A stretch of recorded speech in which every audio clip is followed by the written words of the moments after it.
পর্যায়ক্রমিক পরীক্ষায় ইতিহাসের ক্লাস 6-এর একটা মডেল প্রশ্ন এইখানে উত্তর সহ আলোচনা করা হলো।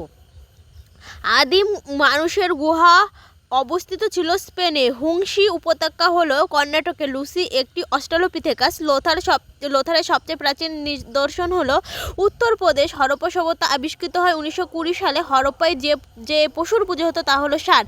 এফ কি বুদ্ধিমান মানুষ আর এফ কি তারপরে দাবানল কাকে বলে? হরপ্পার দুটি নগরের নাম মহেঞ্জোদারো কেন প্রসিদ্ধ? এছাড়াও পড়বে ভীমবেটকা কোথায় অবস্থিত এবং কেন গুরুত্বপূর্ণ? কী কারণে যাযাবর মানুষ স্থায়ী বসতি স্থাপন করেছিল? হরপ্পা সভ্যতার 4টি কেন্দ্রের নাম। হরপ্পা সভ্যতায় অধিবাসীরা কোন কোন দেশের সঙ্গে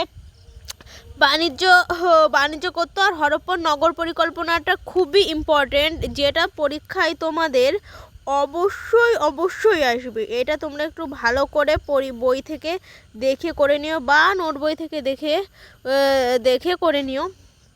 তাছাড়া আদিম মানুষের চোয়াল এবং দাঁতের বদল কেন ঘটেছিল? ভীমবেটকার টিকাটাও খুব গুরুত্বপূর্ণ। তোমরা অবশ্যই এটা দেখে নিও। আর ভালো লাগলে বন্ধুদের সঙ্গে লাইক, কমেন্ট এবং সাবস্ক্রাইব করে পাশে